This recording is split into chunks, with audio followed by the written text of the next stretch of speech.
We will have to sell her so we can buy food. How about these 5 magic beans? Quickly, hide in the cupboard! Fee-fee-fo-fum. I smell the blood of an Englishman.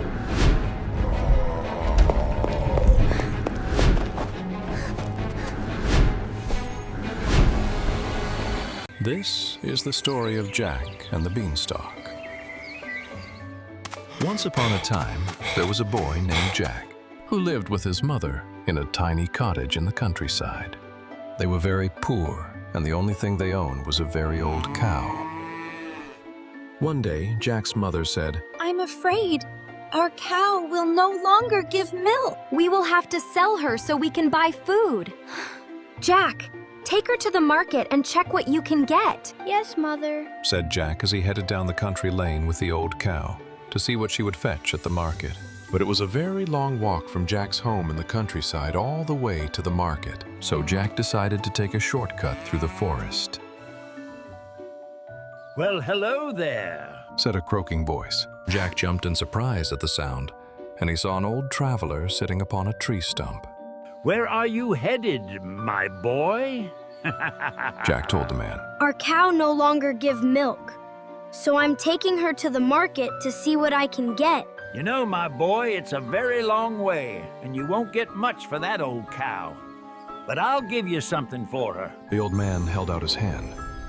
How about these 5 magic beans? Magic beans! Even though the beans didn't look very magical, Jack thought they sounded very exciting. So he gave the old man the cow, and he took the beans home to show his mother. Jack, His mother exclaimed. you're back so soon.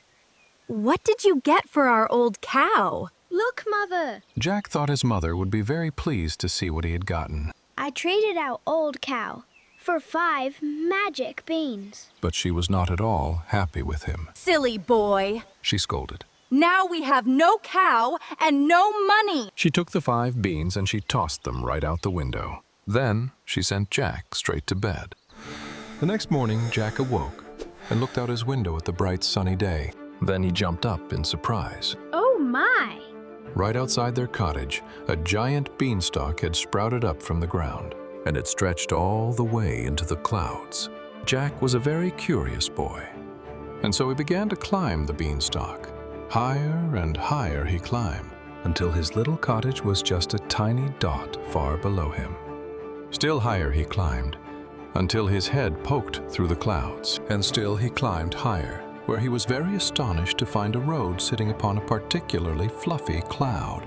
He followed the road, and it led into a beautiful, enormous stone castle. By the time he reached the castle's gate, Jack's tummy was rumbling. Not only was he very hungry, but he was still very curious. So he knocked on the tall wooden door of the castle. Hello? A woman answered. She was the tallest woman Jack had ever seen. She towered over him, so high that she did not even notice tiny Jack far below her. Excuse me, Said Jack. I've traveled very far, and I haven't had any breakfast. Oh, Said the giant woman in surprise as she looked down at him. well, we don't get many visitors here. Please come in, but you must be quick. And my husband will soon be home, and if he sees you, you will be his breakfast. The giant woman led Jack into a huge kitchen, where she fed him eggs and sausage and toast and all sorts of delicious food. He ate and ate until he was quite full and very happy. Thank you. Said Jack. That was very delicious. But I really should be getting home. Jack paused, because just then he heard rumbling footsteps that made the castle floor shake. Oh no, Said the giant woman. my husband is home. Quickly, hide in the cupboard! Jack jumped into the cupboard just as the giant came in. He had a long, scraggly beard, and his mouth was twisted in an angry scowl. Fee-fee-fo-fum.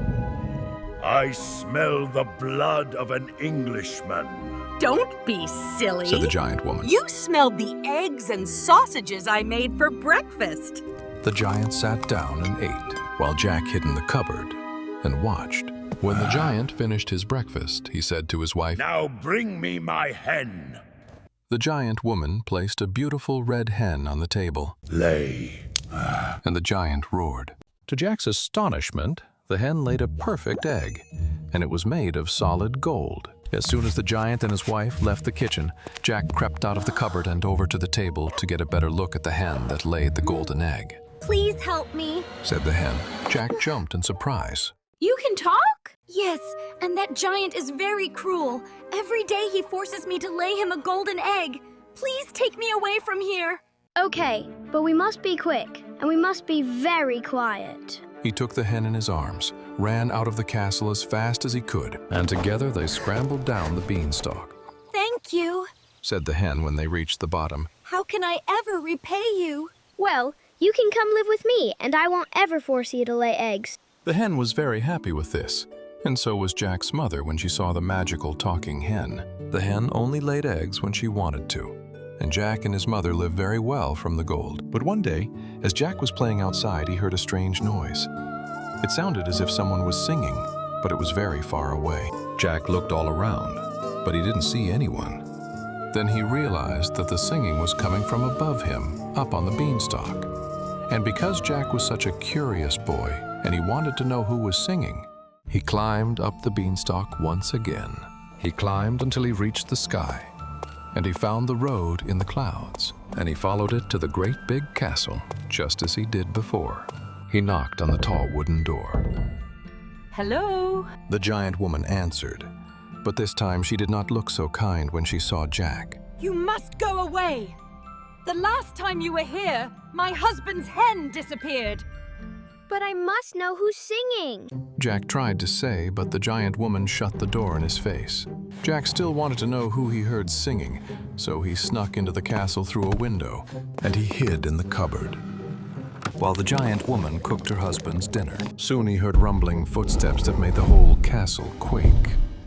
Fee-fee-fo-fum. I smell the blood of an Englishman. Don't be silly. You smelled the steak and potatoes I've made for dinner.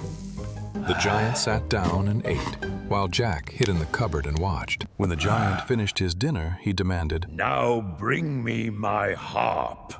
The giant woman placed a beautiful golden harp on the table, and the giant shouted, Pray. To Jack's astonishment, the harp began to play and sing a gentle lullaby.